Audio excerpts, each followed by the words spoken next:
कृष्ण हरे हरे हरे कृष्ण हरे कृष्ण। हरे कृष्ण। तो आप सभी भक्तों का हार्दिक स्वागत है। आज के स्वागत है आज के श्रीमद् भगवद गीता के डिस्कशन में। तो हम लोग आज चर्चा कर रहे हैं श्रीमद् भगवद गीता थर्ड चैप्टर और इसका श्लोक संख्या 33।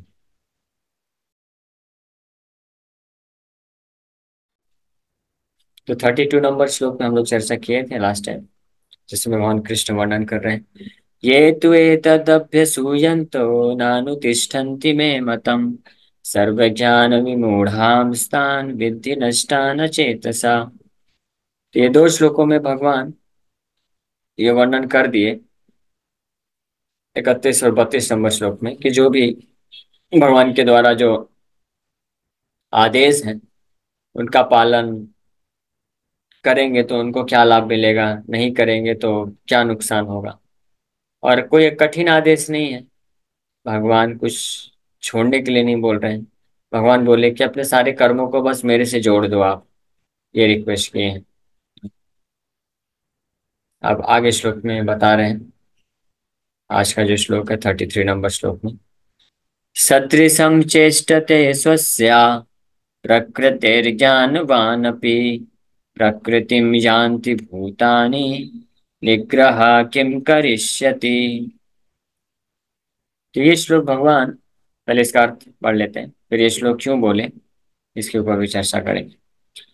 Even a man of knowledge acts according to his own nature, for everyone follows the nature he has acquired from the three modes. What can repression accomplish? और बोल रहे हैं कि यहाँ तक कि ज्ञानवान अपि, कोई बहुत ज्ञानी है, यानी ज्ञानवान मतलब जिसको math physics chemistry science political science social science आता है उसको ज्ञानवान बोलते हैं क्या? उसको ज्ञानवान नहीं बोलते। ज्ञानवान मतलब जो जानता है कि मैं कौन हूँ, ये भौतिक जगत क्या है, भगवान कौन है, प्रकृति के तीन गुण क्या है, इसका ज्ञान जो रखता है उसको ज्ञानवान बोलते हैं। और ज्ञानवान भगवान बोल रहे हैं,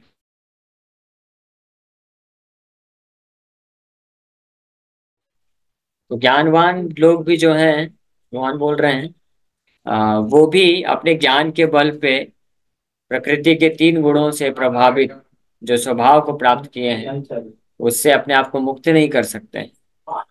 और वो भी इस संसार में फंसे रहते हैं, तीन गुणों में ही कार्य करते हैं, सतोगुण रजोगुण तमोगुण। रजोगुण तमोगुण के प्रभाव में पाप करेगा और उससे दुख भोगेगा, निम्न योनियों को प्राप्त करेगा। और राजसा तिष्ठन्ति मध्य मध्य, यानी रजोगुण में जो प्रभावित है वो इसी भौतिक पृथ्वी में रहेगा, मनुष्य जन्म प्राप्त करेगा। लेकिन अधो गच्छन्ति तामसा, निम्न योनियों को प्राप्त करेगा जो तमोगुणी है। और ऊर्ध्वम गच्छन्ति सत्वस्था, जो सतोगुण में है वो देवलोक को स्वर्गलोक को इत्यादि लोगों को प्राप्त करेगा। लेकिन ये तीनों ही अवस्था में व्यक्ति को बार बार जन्म लेना पड़ेगा और इस संसार में फंसे रहना पड़ेगा। हाँ, तो इसलिए निग्रह किम करिष्यति। निग्रह मतलब वो चाह करके भी अगर सोचेगा कि मैं अपने आप को कर्म बंधन से मुक्त करना चाहता हूँ तो कर्म बंधन से मुक्त नहीं कर सकेगा। तीन गुण जो है इतने प्रभावशाली हैं, इसलिए भगवान यहाँ पे ये श्लोक बोल रहे हैं। तो इस श्लोक का सीधा सीधा अर्थ है। अब ये क्यों बोल रहे हैं, इस श्लोक पे हम लोग वापस जाएंगे, चर्चा करेंगे तात्पर्य को पढ़ के और विस्तार से। हालांकि ये जो श्लोक यहाँ पे भगवान बोल रहे हैं इसके बारे में अगर आपको याद होगा तो ऑलरेडी भगवान कुछ 8-10 श्लोक पहले इसकी चर्चा कर चुके हैं, जहाँ पे भगवान बोले थे कि हर कोई अपने गुणों के आधार पर कार्य करता ही करता है। प्रकृति के तीन गुणों में जैसे स्थित होता है उसके हिसाब से कार्य करेगा ही करेगा। और इस अध्याय के शुरुआत में भी 5, 6, 7, 8 नंबर श्लोक में भी भगवान ये ज्ञान दिए कि अवशः कर्म जो है नहीं कश्चित क्षण अपि जातु तिष्ठति अकर्म कृत कार्यते ही अवशः कर्म, कि कोई भी एक क्षण के लिए भी बिना कार्य करे नहीं रह सकता है। उसको हर क्षण जो है अवशः मतलब विवश होकर के हेल्पलेसली कार्य करवाते हैं, कौन? प्रकृति के तीन गुण। और एक श्लोक में तो भगवान यहाँ तक बोल दिए कि प्रकृति क्रियमाणानि गुणे कर्माणि सर्वसा। सारे जो प्रकृति जितने भी प्रकार के कार्य कोई व्यक्ति करता है वो कौन कराता है? प्रकृति के तीन गुण कराते हैं। सत्वगुण, रजोगुण और तमोगुण, प्रकृति के तीन गुण हैं, वो कराते हैं। तो इसलिए ऑलरेडी भगवान इस तथ्य को स्थापित कर चुके हैं। अब वापस से 33 नंबर में क्यों बोल रहे हैं, जिस पे विचार करने वाली बात है। और ये भी बता चुके हैं कि इस प्रकार से तीन गुणों के द्वारा कार्य करता है व्यक्ति, और उसके अनुसार इस संसार के अलग अलग परिणाम को प्राप्त करता है और बंधन में फंसा रहता है। तो इसीलिए अगर बंधन से मुक्ति प्राप्त करना चाहता है कोई, कर्म के बंधन से मुक्ति प्राप्त करना मतलब इस संसार के सारे दुखों से मुक्ति प्राप्त करना। क्योंकि हमको दुख क्यों होता है, इस संसार में क्यों मिल रहा है? क्योंकि बार बार हम कुछ कर्म करते हैं और उस कर्म के फल को भोगने के लिए फिर वापस से जन्म लेना पड़ता है। और जैसे ही जन्म हुआ तो मृत्यु निश्चित हो जाती है, और उसके बीच में व्याधि और बुढ़ापे और बहुत सारे जो त्रिताप है वो सब बने रहते हैं। तो इसलिए जो भी व्यक्ति अपने आप को दुखों से मुक्त करना चाहता है तो उसको कर्म बंधन से मुक्त होना पड़ेगा। और कर्म बंधन से मुक्त होने का भगवान उपाय अपनी तरफ से मत प्रदान किए। क्या? 30 नंबर श्लोक में, मई सर्वाणि कर्माणि, कि आप एक काम करो, आपके सारे कर्मों को मेरे लिए करो या मुझे अर्पित करो, तो आप कर्म बंधन से मुक्त हो जाओगे। तो यही ये सोल्यूशन भगवान दिए। और उसके बाद फिर भगवान बोले 31 और 32 नंबर श्लोक में कि जो इस प्रकार के मेरे मत को स्वीकार कर लेता है तो वो मुच्यन्ते ते कर्म भी, वो कर्म बंधन से मुक्त हो जाता है। और जो नहीं करता है तो क्या बोल रहे हैं भगवान? सर्व ज्ञान विमूढ़ांस विद्धि नष्टान अचेतसा, जो नहीं पालन करता है उसके हर प्रकार के प्रयास जो हैं नष्ट हो जाते हैं। क्या प्रयास करते हैं लोग?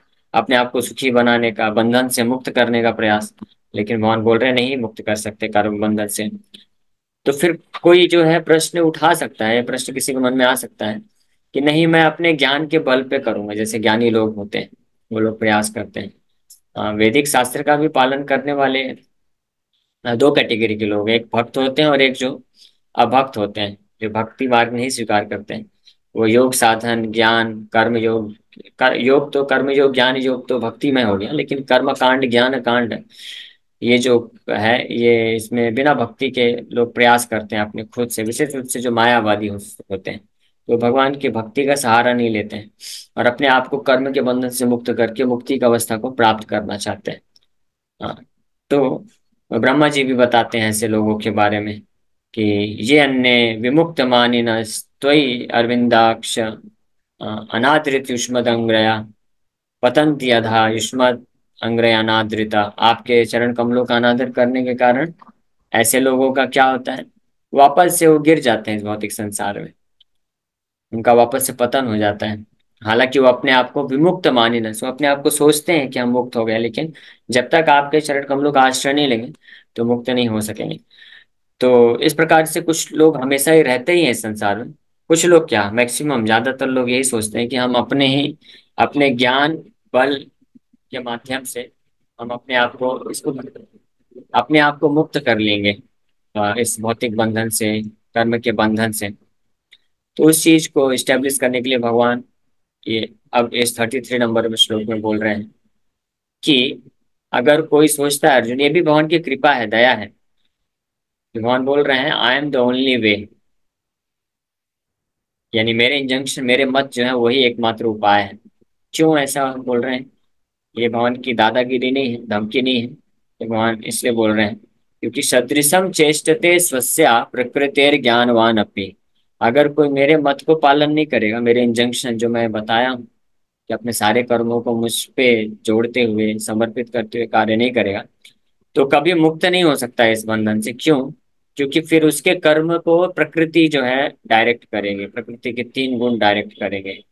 हाँ, तो कोई ये सोच सकता है कि ठीक है, जो मूर्ख है, जिसको पता नहीं है कि प्रकृति के तीन गुण होते हैं, जिसको ज्ञान नहीं है, जो जानता नहीं है कि हम कार्य करते हैं प्रकृति के तीन गुणों के वशीभूत होकर के, सतोगुण रजोगुण तमोगुण में आकर के हम कार्य करते हैं, इसलिए उनके अनुसार हमको परिणाम मिलता है। लेकिन मैं ज्ञान अर्जन करूंगा, तपस्या करूंगा, योग साधन करूंगा और ज्ञान प्राप्त करूंगा और अपने आप को सारे सतोगुण रजोगुण तमोगुण के द्वारा जो भी कार्य किए जाते हैं वो सारे कार्य से अपने आप को मुक्त कर लूं। इसको बोलते हैं पूरी तरह से मैं त्याग दूं। और इस प्रकार के जो है फिलॉसफी को पालन करने वाले लोग, बुद्धिस्ट भी इस तरह का उनका भी तरीका होता है। वो इस निष्कर्ष पे तो पहुंच जाते हैं, समझ जाते हैं। इसलिए बुद्धिस्ट हो या मायावादी हो, कम से कम ये लोग इतने बुद्धिमान तो हैं कि ये लोग जान जाते हैं कि आ, इस भौतिक जगत में कर्म करने के कारण दुख मिल रहा है। तो जो लोग भौतिकवादी हैं, नास्तिक हैं, जो पूरी तरह से अज्ञानता में जो ये सोचते हैं कि कार्य, हम भौतिक कार्य को करके सुख को प्राप्त कर सकते हैं, तो वो तो, उनको तो भगवान बोलते हैं विमूढ़ आत्मा। विमूढ़ आत्मा बोलते हैं भगवान, जो मूर्ख नंबर एक है। लेकिन जो मायावादी हैं, ज्ञानी हैं, या जो बुद्धिस्ट हैं, वो एक स्टेप ऊपर है। कम से कम उनको ये तो पता चल जाता है कि कर्म, भौतिक कर्म करने से दुख मिल रहा है। इसलिए वो लोग फिर क्या प्रयास करते हैं कि हम किसी भी प्रकार के भौतिक कर्म को नहीं करेंगे। तो जब भौतिक कर्म ही नहीं करेंगे तो ना रहेगा बांस और ना बजेगी बांसुरी। हाँ, तो बांस ही नहीं रहेगा तो बांसुरी कौन बजाएगा। हम कार्य कर्म करने के कारण ही तो हमको उसका फल मिल रहा है ना, तो हम कर्म ही नहीं करेंगे। इसलिए वो ऐसा करता है, लेकिन वास्तव में ये संभव नहीं है। वो भले ही प्रयास बहुत करते हैं कि कर्म किसी प्रकार का ना करें, लेकिन भगवान तीसरे अध्याय के 5वें श्लोक में ऑलरेडी इस बात को स्थापित कर चुके हैं कि हर कोई हर क्षण बिना कार्य किए रह ही नहीं सकता है। हर क्षण कुछ ना कुछ कार्य करेगा ही। कोई कुछ भी नहीं करेगा, बोलेगा मैं कुछ नहीं करूंगा, बस एक जगह बैठा रहूंगा चुपचाप, मैं खाऊंगा भी नहीं, क्योंकि खाना भी एक कार्य हुआ। बोलेगा मैं खाऊंगा भी नहीं, ऐसे चुपचाप, जैसे बुद्धिस्ट लोग होते हैं। नाम मात्र की बुद्धिस्ट की बात नहीं कर रहे, जो असली बुद्धिस्ट लोग तो लोग होते हैं जो पूरी तरह से पूरे संसार को, भौतिक कर्म को त्याग देते हैं, मौन को बन जाते हैं। तो वो लोग बिल्कुल शांति से बैठ जाते हैं, वो कुछ नहीं करते हैं। और धीरे धीरे पहले तो इंद्रियों के जो कर्म हैं, शारीरिक कर्म है, उनको त्याग देते हैं। और फिर धीरे धीरे वो मन के कर्मों को भी त्यागते जाते हैं। यानी मन को भी, मन में जो विचार उत्पन्न होते हैं, तो इतनी कठोर तपस्या करते हैं कि मन में कोई विचार भी ना उत्पन्न, पूरी तरह से शून्य शून्य शून्य पे जाना चाहते हैं वो लोग। तो इस प्रकार से प्राप्त करते हैं।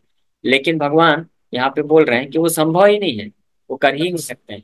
इसलिए यहाँ पे लास्ट में क्लियर बोल दिए कि प्रकृति और ज्ञानवान, अपनी ज्ञानवान भी क्यों ना हो, हाँ, वो निग्रह किम करिष्यति, वो भी इस प्रकृति के द्वारा किए गए भौतिक कर्मों के फोर्स से अपने आप को बचा नहीं सकता है। प्रकृतिम यान्ति भूतानि, even a man of knowledge acts according to his own nature. जिस प्रकार का स्वभाव व्यक्ति प्राप्त किया है, स्वभाव मतलब क्या होता है कि जिस प्रकार के गुणों के प्रभाव में है। कौन कौन से गुण हैं? सतोगुण, रजोगुण और तमोगुण। ठीक है, ये तीन गुण है प्रकृति के।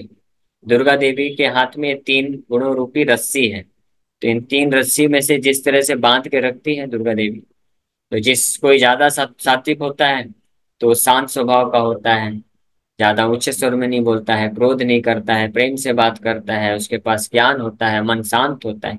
तो वो भी एक स्वभाव है। वो भी अपने स्वभाव के विपरीत जाकर कार्य नहीं कर सकता है। उसको कोई बोलेगा कि यहाँ पे जरूरत है, अभी आप डांटो इनको, गुस्सा करो, तो नहीं कर पाएगा। वो जानते हुए भी नहीं कर सकता है।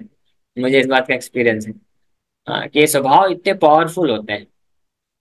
हाँ, और जो जैसे जो रजोगुण के प्रभाव में है, तो उसको ज्यादा क्रोध आता है। वो ज्यादा इंद्रिय तृप्ति के लिए क्रोध, ऐसा जरूरी नहीं है कि जो क्रोध करता है वो रजोगुण के प्रभाव में ही हो। लेकिन इन जनरल बता रहे, भौतिक वादी लोगों की बात कर रहे हैं। भक्तों के केस में ये अलग होता है कम्प्लीटली। भक्त लोग जैसे हनुमान जी, हनुमान जी ने लंका जलाया तो क्या किया? क्रोध किया था कि नहीं किया? है ना, ऐसे प्रेम से तो नहीं जलाए होंगे। रावण, मैं आपकी लंका जलाने वाला हूँ, आपको चलेगा क्या ऐसा? हाँ, आपको बुरा तो नहीं लगेगा ना? ऐसा तो नहीं बोले होंगे, है ना? बहुत क्रोध किए होंगे ना, बहुत गुस्सा आया होगा कि ये नालायक राक्षस असुर मेरी माता सीता को कैसे किडनैप के लेके चला गया, मैं इसकी पूरी लंका को जला दूं। तो क्रोध किए थे। अर्जुन ने जब बाण छोड़ा था तो क्या किया था? क्रोध करके ही बाण छोड़ा था। लेकिन वो जो क्रोध है अर्जुन के द्वारा किया हुआ, हनुमान जी के द्वारा किया हुआ, और ऐसे जो शुद्ध भक्त होते हैं भगवान की सेवा के लिए जो क्रोध करते हैं, वो रजोगुण का प्रभाव नहीं होता है। ठीक है, तो इसलिए कभी मिसअंडरस्टैंड नहीं करना। हम जो बात कर रहे हैं, जो इन जनरल अपने इंद्रिय तृप्ति की पूर्ति ना हो पाने के कारण जो लोग क्रोध करते हैं, वो रजोगुण का प्रभाव होता है। तो वो चाह करके भी उस क्रोध को जो है कंट्रोल नहीं कर सकते हैं। जानते भी हैं कि हाँ इतना क्रोध करना उचित नहीं है, लेकिन फिर भी क्योंकि रजोगुण का प्रभाव है, मोड है, हाँ, वो रेगुलेशन में ऑलरेडी वो ट्यूनिंग कर दी गई है, तो वो कार्य करेगा ही करेगा, है ना। उसी प्रकार से तमोगुण का प्रभाव, तमोगुण के प्रभाव में व्यक्ति जो है बुद्धू बना रहता है, भोंदू बोलते हैं, भोंदू रहता है, निद्रा, आलस से आलसी रहता है, निद्रा आती है, अज्ञानता में रहता है, कुछ होश हवास नहीं रहता है, कहाँ पे क्या चल रहा है कुछ पता ही नहीं चलता है, कब सुबह हुई कब शाम हुई कब क्या हुआ। उसको बोला जाता है कि भाई ऑफिस नहीं जाना क्या, तो घड़ी हाथ उठा के देखिएगा, अरे कितना 10 बज गया क्या, मुझे लगा अभी तो सुबह के 4 बजे हैं। तो जो पूरी तरह से होशो हवास के परे हैं, वो तमोगुण में। तो हालांकि वो लोग उस गुण में रहना नहीं चाहते हैं, वो भी चाहते हैं कि हम भी बहुत एक्टिव बन करके बहुत कार्य करें, ये करें वो करें, ये सब इच्छा हृदय में है, लेकिन तमोगुण का प्रभाव होने के कारण वो बेचारे कर नहीं पाते हैं। तो इससे पता चलता है, ये सबको एक्सपीरियंस है, कोई सतोगुण के प्रभाव में है, कोई रजोगुण के प्रभाव में है, कोई तमोगुण के प्रभाव में है। तो इस प्रभाव के विपरीत अगर वो कार्य करना भी चाहते हैं तो भी नहीं कर पाते, प्रकृति के गुण उनको जबरदस्ती उसी प्रकार का कार्य कराते हैं। इसीलिए भगवान यहाँ पे बोल रहे हैं कि निग्रह किम करिष्यति, इसलिए आर्टिफिशियली, है ना, आर्टिफिशियल मतलब जानबूझ करके कृत्रिम रूप से कोई कितना भी प्रयास करे अपने स्वभाव को बदल के कार्य करने का, तो वो कर नहीं पाएगा, इम्पॉसिबल, असंभव है। उसके लिए वो संभव नहीं है। जैसे कोई शांत स्वभाव का है, सात्विक है, ब्राह्मणी ब्राह्मणिकल नेचर का है, ब्राह्मण स्वभाव का है, ब्राह्मण मतलब सतोगुण, क्षत्रिय मतलब रजोगुण की प्रधानता होती है लेकिन सात्विकता भी होती है, सतोगुण भी थोड़ा होता है, इसलिए वो डिसीजन प्रॉपर तरीके से ले सकते हैं। और वैश्य मतलब रजोगुण और तमोगुण का प्रभाव होता है, मेनली रजोगुण का ज्यादा प्रभाव रहता है। और शूद्र मतलब ज्यादा तमोगुण का प्रभाव रहता है। तो अगर कोई ब्राह्मण है, वो गुणों में जन्म जन्म के ब्राह्मण नहीं बोल रहे हम लोग, जो वास्तविक में योग्यता से जो ब्राह्मण है, उसको बोलेंगे जाओ धर्म के लिए युद्ध करो, ये लो हथियार, उसको कितना भी ट्रेनिंग भी दे देंगे, हथियार चलाना भी सीख लेगा, तब भी वो बेचारा युद्ध क्षेत्र में तलवार नहीं चला पाएगा। जैसे ही देखेगा दो लोग हाय एक दूसरे को मारे, खून निकल गया, वो डर के भाग जाएगा वहीं से। ब्राह्मण, ब्राह्मण जो है खून नहीं देख सकता है, खून सहन नहीं होगा। और क्षत्रिय जब तक खून नहीं देखेगा तब तक उसका खून खौलेगा नहीं युद्ध करने के लिए।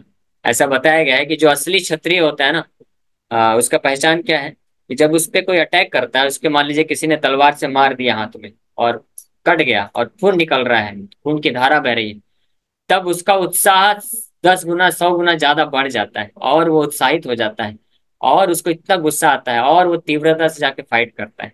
वो क्षत्रिय के लक्षण होते हैं। लेकिन ब्राह्मण इसका उल्टा होता है, अपना शरीर का खून तो छोड़िए, किसी दूसरे का भी खून देखेगा तो उधर से भाग जाएगा, उसको ये सब नहीं देखेगा। लेकिन वहीं दूसरे को उल्टा, ब्राह्मण जो होता है मन के जो कष्ट होते हैं उसको सहन कर लेता है। जैसे किसी ने कुछ बोल दिया, आप सब बोल दिया, उल्टा सीधा बोल दिया, तो ब्राह्मण शांत स्वभाव का होता है, सतोगुण का प्रभाव होने के कारण उसको आसानी से सह लेता है, लेकिन क्षत्रिय नहीं सह पाएगा। उसको अगर एक भी कुछ बोल दिया गलत, तुरंत तलवार निकाल लेगा, बोले तुमने कैसा बोला है सब मेरे बारे में, तुरंत तर्क वितर्क करने लग जाएगा। तो ये अलग अलग स्वभाव हैं, ये सब मैं सब एग्जाम्पल देके क्यों बता रहा हूँ, क्योंकि ताकि ये समझ सके कि वास्तव में ये संभव ही नहीं है।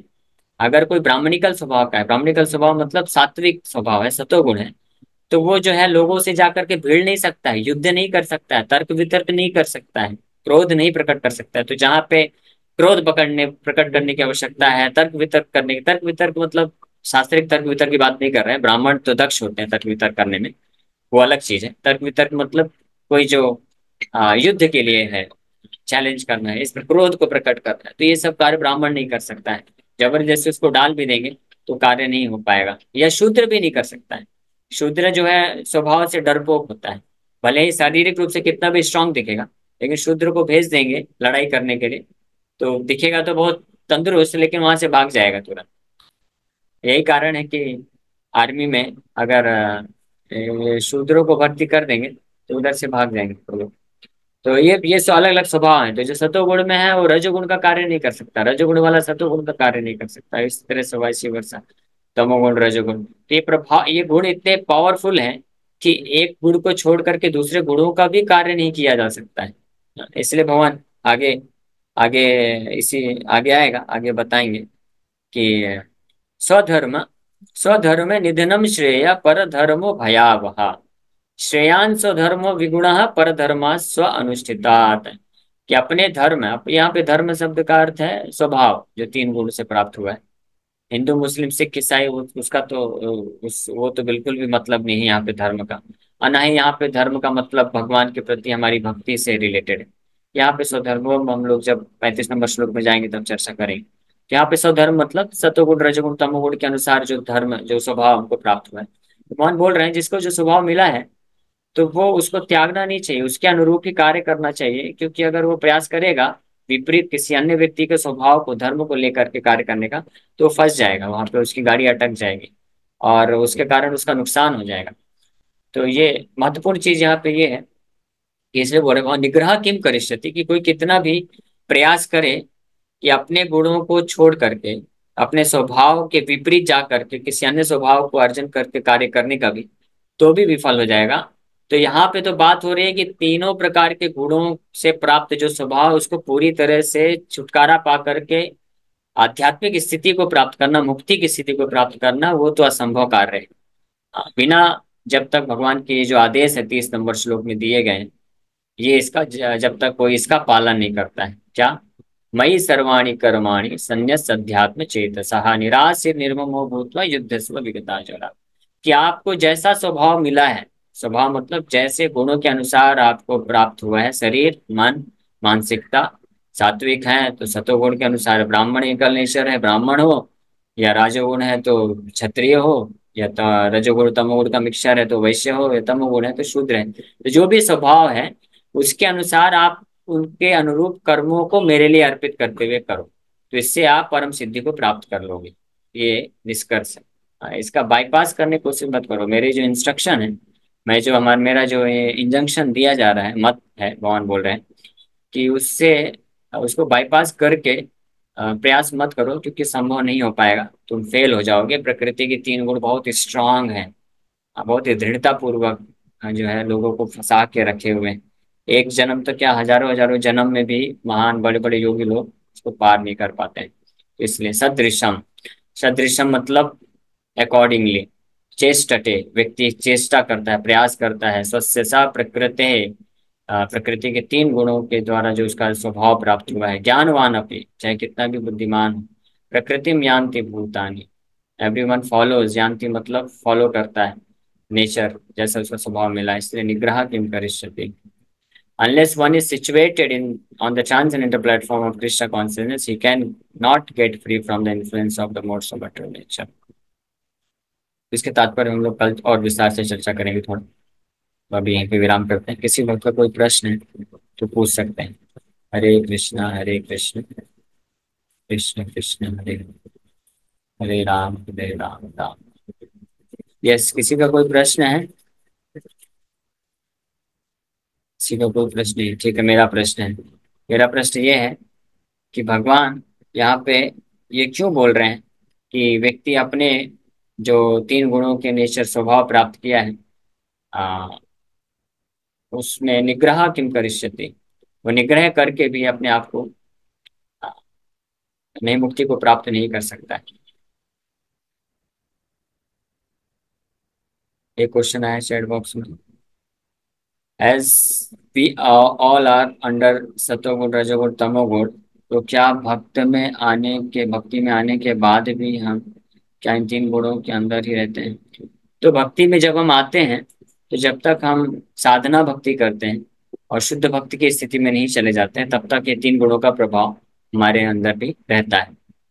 और तीन गुणों के प्रभाव से, लेकिन भक्त लोग तीन गुणों के प्रभाव में रहते हुए भी उनका जीवन सही होता है। क्यों? क्योंकि 30 नंबर श्लोक को फॉलो करते हैं। भगवान बोले जिसमें मयि सर्वाणि कर्माणि, कि हमारी अभी हम मुक्तावस्था में नहीं है, हम बद्धावस्था में तीन गुणों में फंसे हुए हैं। लेकिन क्योंकि हम अपने तीन भगवान प्रकृति के जो भी तीन गुणों के अनुरूप हम जो भी कार्य कर सकते हैं, हम वो भगवान को अर्पण करते हैं। कोई सतोगुण में है तो भगवान के लिए वो जो है कार्य कर सकता है। सतोगुण वाले व्यक्ति प्राय जो है गाइडेंस देते हैं, ब्राह्मणिकल स्वभाव के होते हैं, भगवान का पठन पाठन, दान प्रतिग्रह, ये सब कर सकते हैं। तो उस तरह से आप भगवान को सेवार्पण कर सकते हैं। क्षत्रिय वाले जो होते हैं वो मैनेज कर सकते हैं भगवान के लिए, भगवान के कार्यों को। इस तरह से तीन गुणों में रहते हुए भी हम भगवान के लिए अपने कार्यों को समर्पित करते हैं, तो इससे धीरे धीरे भगवान की कृपा से तीनों गुणों के परे चले जाते हैं। ये भगवान खुद बोलते हैं 14वें अध्याय में। यहाँ पे ये जो तीसरा अध्याय है, तो यहाँ पे भगवान प्रकृति के तीन गुणों का प्रभाव का जस्ट एक बहुत ही नटशेल, हाँ, एक बहुत ही बीज रूप में वर्णन कर रहे हैं। इसी को और विस्तार से 14वें अध्याय में भगवान वर्णन करेंगे प्रकृति के तीन गुण। अगर आपको इंटरेस्ट तो आप उसको पढ़ लीजिए। उसके आखिरी श्लोक में उस अध्याय के भगवान बताते हैं, माम च व्यभिचारेण भक्ति योगेन स सेवते सगुणान समित्येतान ब्रह्म भूयाय कल्पते। जो मेरे भक्ति योग का पालन करते हैं वो तीनों गुणों के परे चले जाते हैं। ओके।